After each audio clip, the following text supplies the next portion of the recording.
नमस्कार, मैं नीरज भारद्वाज आपका स्वागत करता हूं द इंडिया हेडलाइंस पे। आज हम बात करने जा रहे हैं दो अहम मुद्दों के बारे में जो देश में कुछ वक्त से चर्चाओं में बने रहे और आज उसके संदर्भ में अकाली दल के जो नेता हैं मजिंदर सिंह सिरसा जी के पास आ चुके हैं और उनसे जानते हैं जो कृषि बिल का उन्होंने एक तरह से उस पर आंदोलन किया और उस पर आवाज़ उठाकर एनडीए के जो घटक दल थे उससे अलग हो चुके हैं। उसके बावजूद भी वो कानून बन के तैयार हो चुका है। राष्ट्रपति ने उस पर हस्ताक्षर करके उसको कानून की शक्ल दे दी है। तो उस पर बात करते कि जो कृषि कानून है जो बन चुका, जो पहले एक एक्ट था वो आज कानून बन चुका है, तो उसके बारे में क्या कहेंगे सर? देखिए, हम तो पहले दिन से उसको ये कह रहे थे कि इसमें जो किसान हैं जिनके भले के लिए ये काम किया जा रहा है, पहले उनसे राय ली जाए। किसानों के बहुत सारे शंके हैं, बहुत सारे खदशे हैं जो उनको लगता है कि ये कानून बनने के बाद बहुत बड़ा नुकसान होगा। पंजाब एक एग्रीकल्चर स्टेट है, एग्रेरियन स्टेट है, और उसकी सारी की सारी जो इकॉनमी है वहाँ की वो एग्रीकल्चर बेस्ड है। 80% लोग जो पंजाब के हैं, मोर देन 80% लोग जो हैं वो एग्रीकल्चर की इकॉनमी पे निर्भर करते हैं। उनका रोज़गार भी खेती है, वहाँ व्यापारी का रोज़गार भी खेती से जुड़ा हुआ है, काम करने वाले मजदूर का भी, एक व्यापारी का भी, एक दुकानदार का भी। और ये पंजाब के लिए बहुत सेंसिटिव इशू है। सरकार को हमने बार बार ये आग्रह किया, लेकिन जब सरकार ने किसानों के द्वारा दिए गए सुझाव अथवा किसानों से बातचीत किए बिना इस बिल को लाके मंजूरी दी, तो फिर अकाली दल के पास कोई विकल्प नहीं बचता था सिवाय इसके कि उस बिल को खिलाफत की जाए। और खिलाफत करने के लिए, क्योंकि वो कैबिनेट में वजीर थे, उसको छोड़ना भी ज़रूरी था। उसके बाद भी जब ये बिल नहीं रुका तो फिर पार्टी ने तय किया कि इस अलायंस की कोई मायने नहीं है, क्योंकि ये अलायंस जो था ये पंजाबियत और ख़ास तौर पर कम्युनल हार्मनी, जो आपसी भाईचारा है वहाँ पे, ये भाईचारक साझ के लिए बनाया गया था। और इसका नुकसान पंजाब को उठाना पड़े, पंजाब के लोगों को उठाना पड़े, इसके लिए पार्टी ने चिंता करते हुए इस अलायंस से अपने आप को बाहर किया। तो मजिंदर जी, आपसे एक बात जानना चाहता हूं कि जिस तरह से काफ़ी साल से अकाली दल का और बीजेपी का एक साथ बना रहा, भाईचारा बना रहा, जो एक इस एक्ट की वजह से जो कृषि बिल आया उसकी वजह से तोड़ना पड़ गया।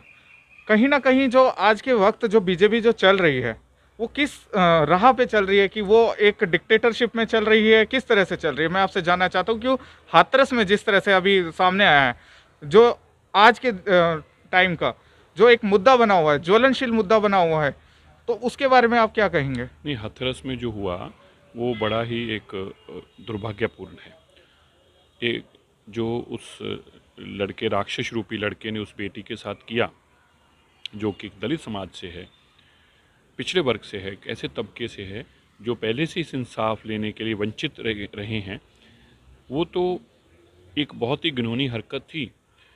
वो बलात्कार एक राक्षस रूपी रूप था, पर उसके बाद जो सरकार ने किया वो उससे भी घिनौना था। उस बच्ची का अंतिम संस्कार भी उसके माँ बाप ना कर पाएँ, उस बच्ची को उसका जो अंतिम समय है वो भी उसके माँ बाप अपने धर्म के मुताबिक, अपने रीतो रिवाज के मुताबिक ना कर पाएँ।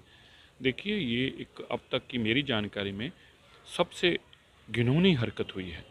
ये इसके लिए जो भी अल्फाज कहे जाएं वह कम हैं।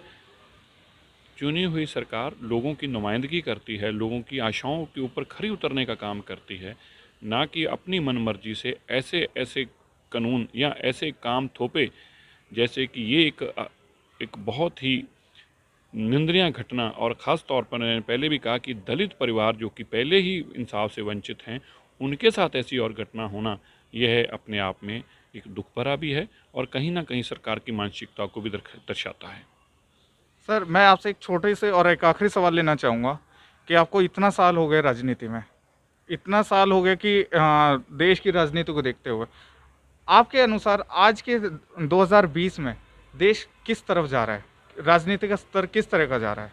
देखिए, राजनीतिक स्तर तो पिछले कई सालों से गिर ही रहा है, लेकिन कुछ लोग उस राजनीतिक स्तर को बचाने में भी कामयाब हुए हैं। लेकिन ऐसी घटनाएं हमारे नौजवानों को, जो हमारा पॉलिटिकल सिस्टम है, उससे विश्वास तोड़ देती हैं उनका।